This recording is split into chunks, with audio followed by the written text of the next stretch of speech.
Boa tarde, como estão, queridos alunos de Direito Internacional, Direito Civil 7, cadeira de Direito de Família. Falei Direito Internacional porque há pouco eu dei uma aula para o Direito Internacional.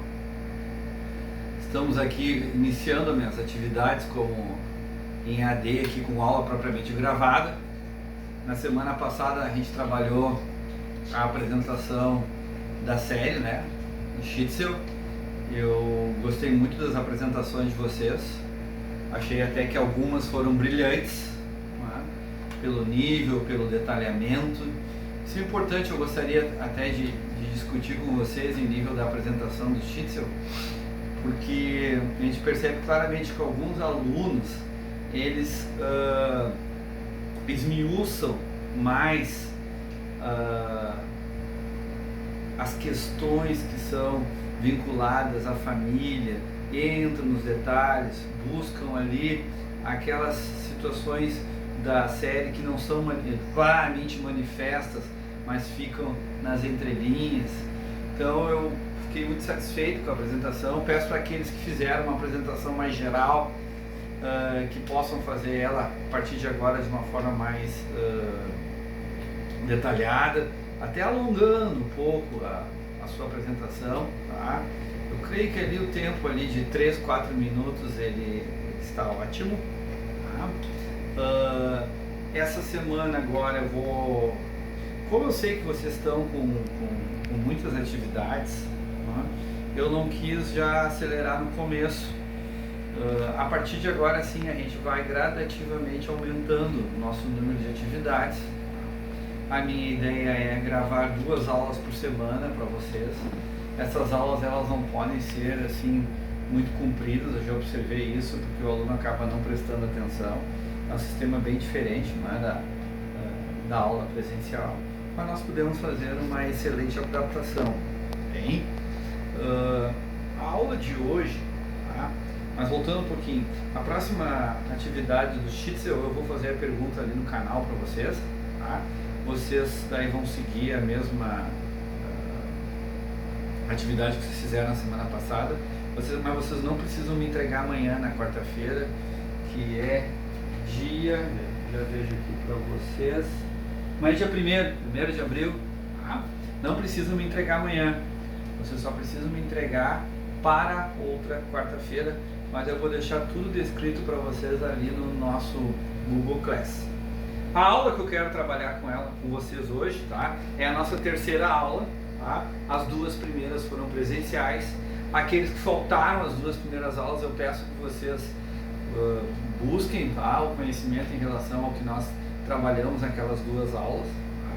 E eu iniciei com a estrutura familiar, tá? Com a estrutura de formação dos casais.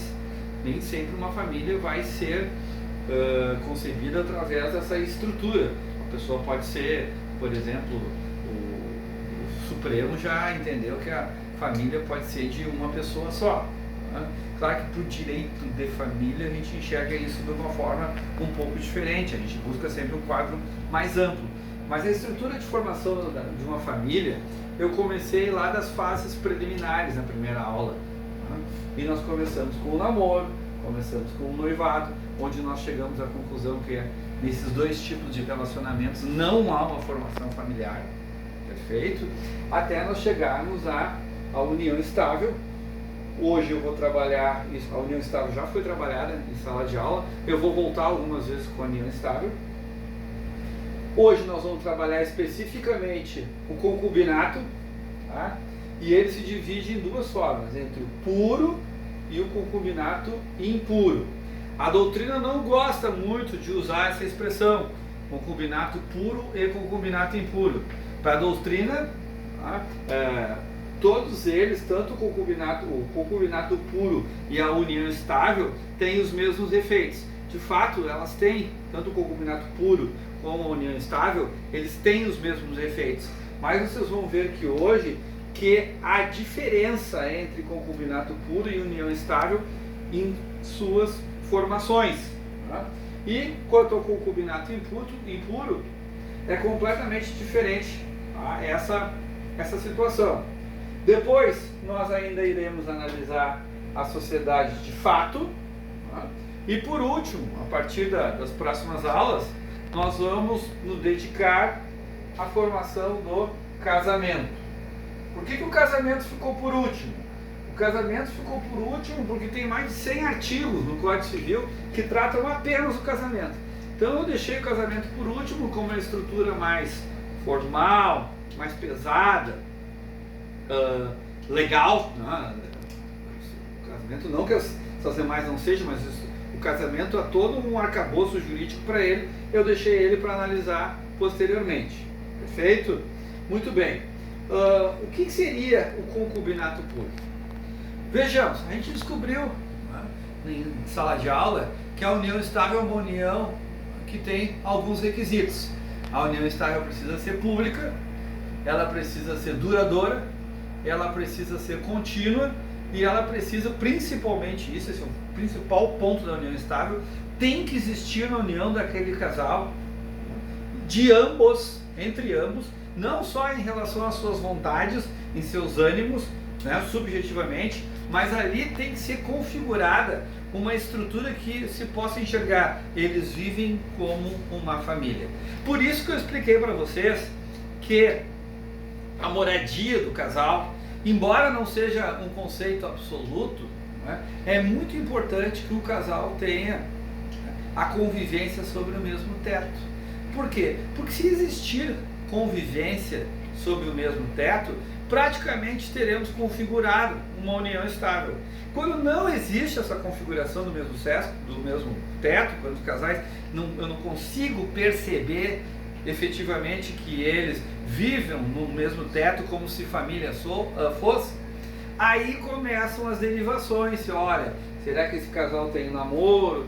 Será que eles anteriormente disso já não tinham apenas um noivado, mas efetivamente ainda não vivem no mesmo teto? Então por isso existe uma preparação. Foi por isso até que eu falei para vocês, olha, na nossa relação hoje a gente passou do namoro direto para a união estável.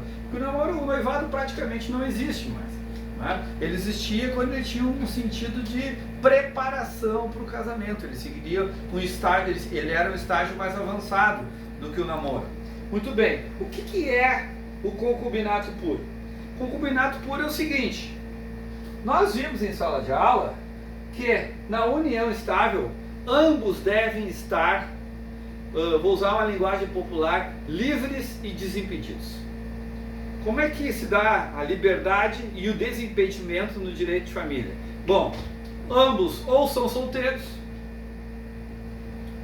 ambos são viúvos, ambos são divorciados, ou tá, a combinação de qualquer um destes.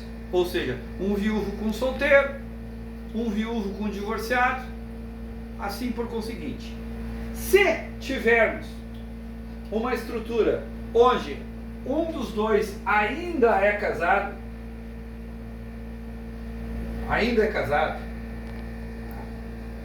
onde um dos dois ainda é casado, bom, mas professor, ele não vive mais com a ex-esposa. Ok, fez divórcio? Não fez divórcio.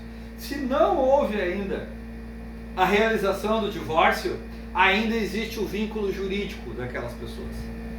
Mesmo que após uma separação de fato, um dos entes, ou pode ser até os dois, convivam já com outros parceiros, nós não temos a formação de uma união estável clássica.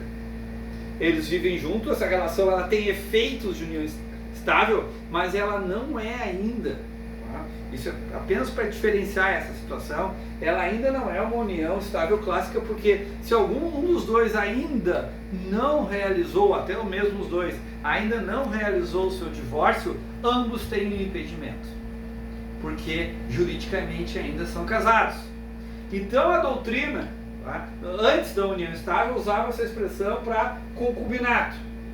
Tá? Concubinato. Só que a expressão concubinato é uma expressão que vem lá da Roma Antiga. Né? Concubino quer dizer dividir a cama, dividir o leito. São dois parceiros de leito. Não tinha oficialidade, porque eles apenas dividiam o leito. não existia o casamento por detrás.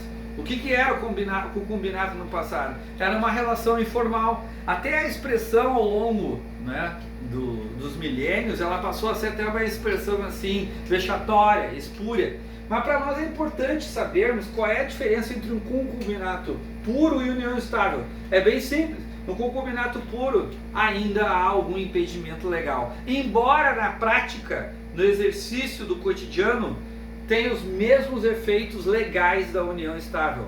Mas um daqueles ali, para que se fosse configurada classicamente uma união estável, de acordo com nos diz o artigo 226 da Constituição, os dois deveriam estar desimpedidos. Na união estável, então, existe essa característica, o que é um pouco diferente em relação à questão jurídica que envolve o concubinato. No concubinato puro, um dos dois tem impedimento. Muito bem, mas não há no concubinato puro a chamada má-fé, não tem traição no concubinato. Ambos já estão resolvidos com suas relações anteriores. Perfeitamente? Muito bem. Professor, mas se um dos dois tem união estável e não desfez o contrato lá que tinham feito escrito. Na união estável não tem problema nenhum. A união estável, o dia que eu boto o pé para fora de casa, ela já está desconfigurada. Não precisa ir lá e desconfigurar o contrato. Não precisa lá se desfazer o contrato. O que é diferente no casamento? No casamento absolutamente necessário, é necessário que se tenha um divórcio. Perfeito? Muito bem. Então o que é, professor, concubinato puro? Olha, é uma união estável, mas um dos dois, ou os dois, ainda não resolveu a sua situação do casamento. Um dos dois, ou os dois, precisam ainda se divorciar. Mas isso pode ter efeitos jurídicos? Pode. Em relação àquela situação que os dois já têm, né, será considerada uma união estável, mas para que ela fosse perfeita, precisaria da realização do divórcio. Bom, e o que é o concubinato impuro? Até esse nome é um nome assim que leva, não é a melhor expressão possível, não é? A relação impura. Aqui sim, aqui o concubinato impuro, esse, o nome já diz, terá traição. Ou seja, o concubinato puro é aquela relação onde um dos dois de fato ainda permanece com o casamento, ainda tem a relação do casamento que não havia mais em relação ao concubinato puro. No concubinato impuro tem traição, a pessoa tem um parceiro que é estável, mas ainda é casado. Essa relação do concubinato impuro, ela não é reconhecida pelo direito de família, ao contrário do concubinato puro, que tem efeitos de união estável. Espero ter mais ou menos clareado essa situação para vocês. Agora, na próxima aula, eu vou seguir com essa parte final dessa matéria e iremos adentrar então na sociedade de fato. Obrigado, uma boa tarde.